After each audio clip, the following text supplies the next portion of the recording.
vami je Natalie Quakesy a budeme dnes robiť tutoriál ako poskladať Rubikovú kocku. Jej! Dobre, no ako videli ste z intra, že tam je Rubiková kocka, takže mohli ste očakávať, že sa niekedy stane. No, ak by sme mali akože toto bolo intro, môžeme začínať video. No, čiže Rubiková kocka má, akože jej časti majú, akože sa delia do rôznych skupín. Sú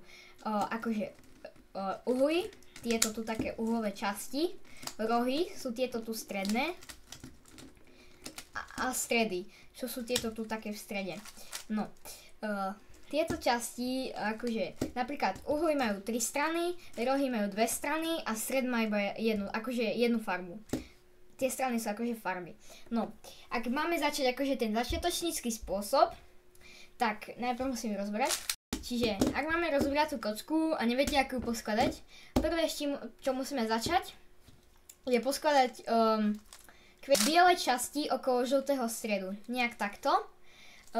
Môže to byť aj takto, že to budú napríklad tieto tu, to je úplne jedno. Takže keď máte napríklad takú kvetinku, udáte to kvetinka a no proste máte kvetinku a to je akože prvý krok skladania. Druhý krok necháte akože takto, keď takto položíte, že by akože bola tak hore a začnete otáčať tieto dve dolné časti takto. Nejak takto, tie spodné a musíte mať tak, že by boli akože také, dve sa musia tak spolu, akože musia byť tak spolu, taká čiara, to je jedno, že tu bude oranžová, ale táto čiara musí byť stále. Ak ste ho dobre otáčali a máte túto čiaru, celú túto časť môžete dvakrát pretočiť a vidíte, že akože tá kvetinka sa vám trochu rozpadla, to je dobré. Teraz pôjdete na druhý lupienok tvojej kvetinky a robíte to isté. Točíte obidve časti z dola, musíte obidve, lebo potom to môže byť zlé a potom sa vám to nepodarí. Musíte oznova, čiže musíte tieto dve dolné časti otačať a potom dvakrát otočiť do jednakej strany, buď do tejto alebo do tejto. Takto zopakovať proces so všetkými lupienkami a potom sa vám podarí takéto púsko, alebo budú tu rôzne tieto uhlové časti biele, ale to nevadí. Hlavne, že by to bolo také púsko. Toto je máte splnený druhý krok. Teraz pôjdeme na tretí. V treťom kroku si dáme to biele púsko tak, aby bolo akože tak spodne, takto na spodok. A budeme sa pozerať na túto hornú časť. Keď vidíte, akože teraz potrebujeme spraviť celú bielú stranu a preto vyhľadávame takéto časti. Aby sme správne spravili tak, aby sa toto tu nerozburdalo, musíme to tak dať správne, aby sa to púsko nerozburdalo. Vysvetlím vám ako a proces robíme takto, čiže vidíte tieto rohové časti, no uhlové, ako ich voláte. Tu musí byť na tejto uhlovej časti biela. Ak našli ste uhlovú časť bielou, teraz musíte akože pozrieť sa na ňu a identifikovať, kde ju máte dať, či tu.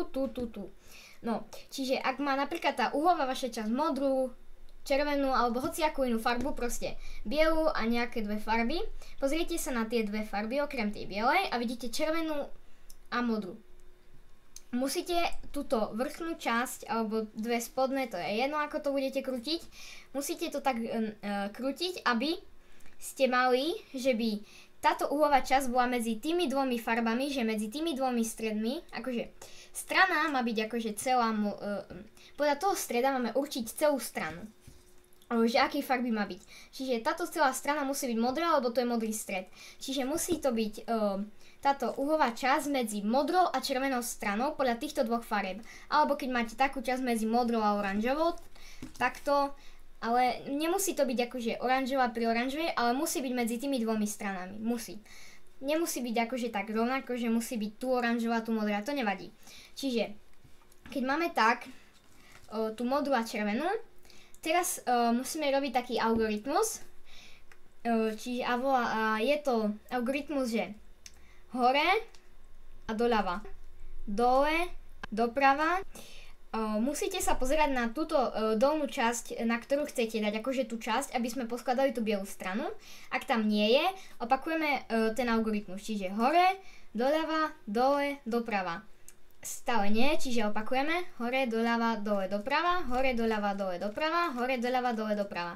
Ak už to tam bude, s touto kockou, no akože s touto uhlovou časťou nič nerobíte, potom idete na tie druhé, napríklad táto, zelená, oranžová, a je tu biela, čiže musí tam byť na tej uhlovej časti biela. Dáte ju medzi zelenú a oranžovú časť a robíte ten istý algoritmus. Podľa toho musíte ho stále robiť hore, doľava, dole, doprava, hore, doľava, dole, doprava, až pokým nebude tak dole. A tak zopakujete s každou uhlovou časťou. No, ešte môže sa vyskytnúť taká vec, že budete, akože už ste dali napríklad ostatné časti a napríklad máte ostatné časti dole, ale hore už nemáte žiadnu a sú dole.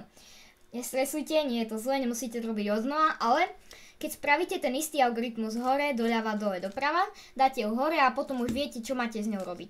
Čiže tie algoritmy môžete tak spraviť, no takže ak budú dole na opačnej strane, napríklad na zlej strane, tak stačí, že spravíte ten algoritmus ešte raz hore, doľava, dole, doprava, dáte ho na dobrú stranu a potom to tam dáte tým algoritmom hore, doľava, dole, doprava. A toto všetko vás spravíte a budete mať bielú stranu. Musí byť taká, že táto dolná časť rubikovej kocky, kde je biela strana, musí byť celý taký pasík. Toto ďalšiu časť ste úspešne spravili, dúfam. Ak ste spravili, dajte do komentárov, úspešne sme ho spravili. Teraz musíme robiť tento druhý pasík a robíme ho tak, že teraz sa pozeráme na tieto rohové časti, ktoré majú a nemôžu mať žltú farbu, čiže nemôžu mať žltú farbu, čiže ak ste našli rohovú časť, čo má žltú farbu, to je zle. Čiže musíte hľadať inú, napríklad červenú a modrú. Keď nájdete takú, otačate to dolnou časťou tak, aby sa z toho stala takáto čiara. Takáto čiara musí byť po strede rovnakej farby. Keď máte napríklad takú časť, tak musí byť taká a no proste takto. Čiže ak máte takúto čiaru, teraz sa pozrite na tú hornú farbu tej rohovej časti. Máte tu napríklad modrú, zelenú, hocičovo proste a musíte, ak viete, že proste musí byť takto, že by to bolo na rubikovej kocke. Nemôžete to proste takto otočiť, to je zle. Čiže musíme spraviť algoritmus. No, ten algoritmus je taký, že ak potrebujeme to dať tu na modrú stranu, tú modrú farbu, tak musíme ju dať na stranu oproti, že by bola oproti tá rohová časť tej strany, kde potrebuje ísť. A teraz akože máme pravý algoritmus, hore, doľava, dole, doprava a máme aj ľavý algoritmus a ten teraz budeme používať, čiže s ľavým algoritmom spravíme hore, doprava, dole, doľava. Pretočíme si kocku na tú modrú stranu, kde potrebuje ísť tá rohová časť. A na tejto strane už spravíme algoritmus pravej ruky. Čiže hore, doľava, dole a doprava. A vidíte? Tá časť je už na svojom. Ešte je vec, že musíte ju dať tu na pravú stranu. A spravíme to tak, že pozrieme, akože musíme spraviť tú istú čiaru, pozrieť na farbu hore, na ktorú stranu ide, čiže na pravú. Musíme ho dať na oproti stranu a nezačne ľavým algoritmom, keď dávame tu na ľavú stranu, ale s pravou rukou. Čiže pravý algoritmus, hore, doľava, dole, doprava. Otočíme si a potom ľavý algoritmus. Otočili sme doprava, teraz ľavý algoritmus. Hore, doprava, dole, doľava. V mieste. A tak môžete spraviť, a tak budete robiť s každou časťou, napríklad táto zelená, oranžová, nie je tam žltá, čiže je dobrá, dáte ju tak, že by tu bola tak čiara. Tu máte zelenú, čiže musíte ju dať podľa tejto strany, podľa tejto farby sme zistili, že má ísť na zelenú. Musíme ju dať na oproti stranu, kde musí ísť. Čiže tu. A robíme ten ľavý algoritmus, hore, doprava, dole, doľava. Otočíme sa na tú stranu, kde potrebuje ísť takže na zelenú a spravíme pravý algoritmus hore, doľava, dole, doprava. A tak zopakujeme s každou časťou.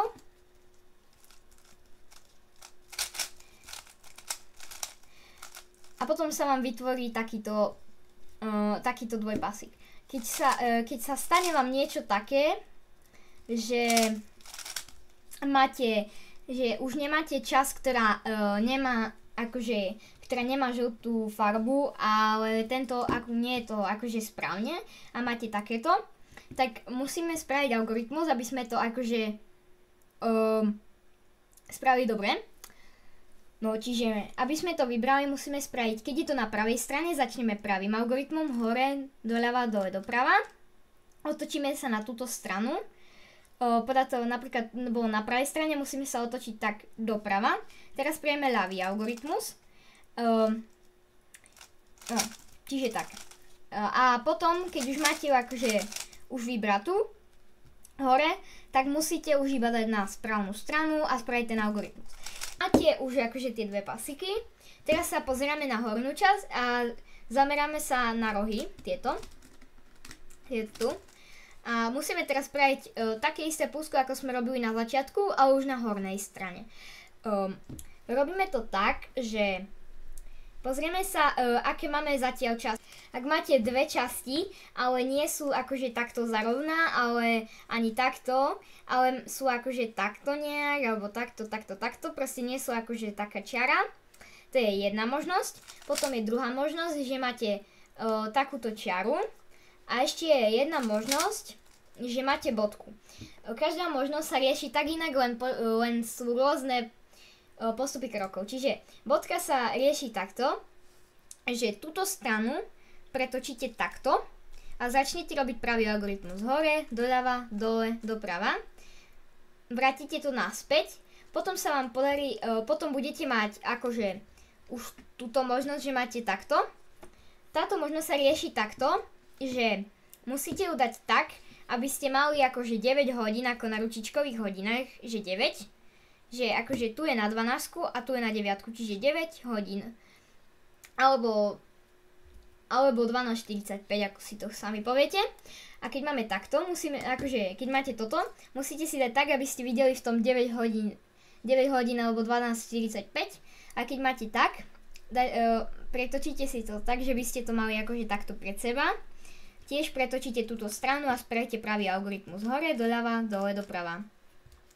A potom takáto čiarka sa rieši tak, že musíme ju mať tak vodorovne, nie zvislo, vodorovne. Musíme si ju dať tak, že by bola vodorovne. Iba točíme túto vrchnú stranu alebo tieto dve spodné. Pri každej možnosti môžeme toto robiť, ale no, keď si chceme pretočiť, že by sme mali napríklad 9 hodín alebo niečo také.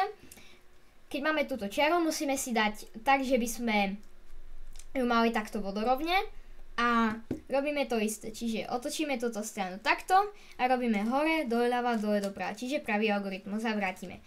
Keď máme takéto púsko, alebo tu sú tieto časti, teraz to iba pretočiť tak, vrátim to naspäť takto, tak už máte to, akože môže tam byť hoci koľko tých žltých častí tu niekde hore, to je jedno.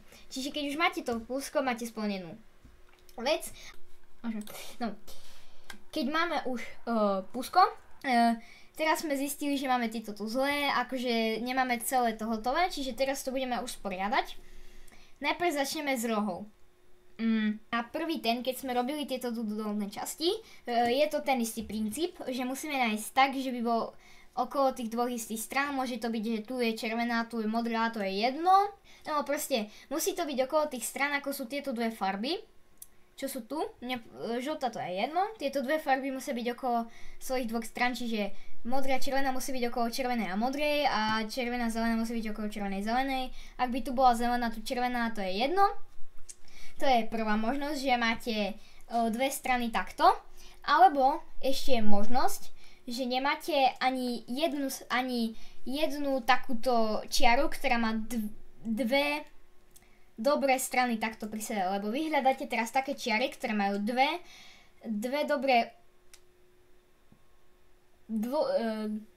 majú dobrú polohu, akože dobrú polohu. Tieto majú dobrú polohu, lebo sú okolo akože tých strán, ale keď máte také, že nemáte takú čiaru, ktorá má dobrú polohu, to je akože nemusí byť iba na tejto strane, tu je jedno z akej farby, že aká to je farba, či oranžová alebo aká, ale proste, keď ste nenašli na kocke, proste iba to pretočíte a skúste sa nájsť. Keď nenájdete, že má to dobrú polohu, ale je to napríklad, počkajte. napríklad, že jedna dobrá poloha je tu a jedna tu. To je jedna možnosť a tá sa rieši dlhšie. Najprv začneme z tej obyčajnej možnosti, že máte dve dobré, to je jedno, že je tu napríklad modrá, oranžová, to je jedno, hlavne, že je pri dvoch svojich stranách, akože pri dvoch týchto farbách. Takže robíme také, že túto dobrú čiaru, alebo čo to je, dáme na ľavú stranu a toto, čo je tak zlé usporiadané, dáme na pravú stranu. Robíme to takto. Robíme 3-krát pravý algoritmus, hore, doľava, dole, doprava raz, hore, doľava, dole, doprava 2, hore, doľava, dole, doprava 3. Potom otočíme takto kocku, takto, a potom robíme s ľavou rukou. Hore, doprava, dole, doľava, hore, doprava, dole, doľava, hore, doprava, dole, doľava. Takže teraz iba pokrutíte túto hornú stranu a nájdete, že všetky tieto tu strany sú akože na dobrom mieste. Dobre, ospravedlňujem sa, lebo som vymenil dve stepy, no akože dve kroky, čiže na druhom kroku budeme trošku inak rozloženú kocku, takže prepáčte. Musíme akože dokončiť tú žltú stranu, čiže musíme tieto tu pretočiť, akože aby bola celá akože tá žltá strana už hotová. Preto teraz si dáme akože tú žltú stranu tak na spodok a budeme robiť a pozrieme sa na tie uhly. Keď máme uhol už akože otočený, to je možnosť, ho preskočíme a ideme na iný uhol, ale ja nemám, čiže ho musím spraviť. Ak máte akože nespravený uhol, musíte robiť hore, akože aby išiel tak správne, musíte robiť algoritmus pravej ruky, hore, doľava, dole, doprava, hore, doľava, dole, doprava, až pokým to tak dobre nesadne. Nebojte sa, že sa to rozburdalo, iba pokračujte a na nič iné sa nezamýšľajte. Keď to spravíte zle, všetko sa rozburdá. Teraz musíte posunúť dolnú časť musíte posunúť dolnú časť tak, aby ste v tejto časti, kde sa robili algoritmus, čiže tu, musíte mať ďalší zlý, akože uhol zle otočený. Takže robíte ďalej algoritmus. Hore, doľava, dole, doprava, hore, doľava, dole, doprava, hore, doľava, dole, doprava, hore, doľava, dole, doprava, až pokým to nesadne. Keby ste napríklad tu mali hotový, tak ho iba preskočíte a idete na ďalší, ale ja nemám, čiže ja musím robiť algoritmus. Hore, doľava, dole, doprava, hore, doľava, dole, doprava, hore, doľava, dole, doprava, hore, doľava, dole, doprava. Potom zase otočíme, lebo je tu uhol, akože nedorobený, čiže hore, doľava, dole, doprava, hore, doľava, dole, doprava. A máme celú stranu. Ak ste poskladali pusko a máte rovno celú stranu, ste sťažkári a nemusíte to robiť, čiže ste to akože preskočili. Teraz ideme už k tej poslednej časti, kde musíme už iba usporiadať tieto tu stredy. Dobre, proste stredy. Takže by boli akože všetky na jednom mieste a máme poskladanú Rubikovú kocku. Musíme si to tak dať, že by máme dve možnosti. Ak všetky sú zlé, alebo jedna strana je dobrá. Čiže v tejto možnosti máme všetko zlé, začnem z tejto. Vy počkajte trochu, tí čo máte tú druhú možnosť, takže môžete to preskočiť, skipnúť vo videu. No, keď máte akože všetky strany, akože už akože nemáte ich kompletné a máte to tak pomiešané, stále máte žltú hore. Teraz v tomto kroku máte žltú hore. A keď tieto tu strany máte akože tieto tu veci rozhádzané, budeme robiť taký algoritmus, že s pravou rukou jedenkrát hore, doľava, dole, doprava, s ľavou rukou raz, hore, doprava, dole, doľava. A teraz si počítajte 5 krát s pravou, hore, doľava, dole, doprava. A 5 krát s ľavou, hore, doprava, dole, doľava. A potom ideme už tým, čo majú jednu dobrú. Keď máte jednu dobrú, budete na tej strane, kde je tá dobrá, akože tá už spravená. A tu robíte ten istý algoritmus, že robíte tak, že s pravou rukou raz, hore, doľava, dole, doprava, s ľavou rukou raz, hore, doprava, dole, doľava, potom 5 krát s pravou, hore, doľava, dole, doprava. Počítajte si, že by ste sa v tom nestratili a potom 5 krát s ľavou, hore, doprava, dole, doľava, hore, doprava, dole, doľava, tiež 5 krát. počítate si, že by ste nezabudli. Keď akože sa neposkladala ešte, tak musíte zopakovať tú istú vec ešte raz, čiže jedenkrát s pravou, jedenkrát s ľavou, potom 5 krát s pravou, 5 krát s ľavou. Staršie počítajte, že by ste sa nestratili a potom niečo také máte, potom to už iba dokrutia a máte poskladanú Rubikovú kocku. Ešte je taká možnosť, že keď ste už vo videu videli, že sme začali tieto tu premiestňovať, ešte je šanca, že mohli ste mať už rovnú poskladanú a proste ste šťastní ešte aj pri tej jednej možnosti, kde máte, že tieto sme premiešali, tiež môžete mať, že už máte všetky dobre, čiže tie ste máte šťastie. A ak vám toto video pomohlo, môžete dať like, odber, napísať do komentárov, že sa nám to podarilo. A s vami bol Notar Quexy. Bye!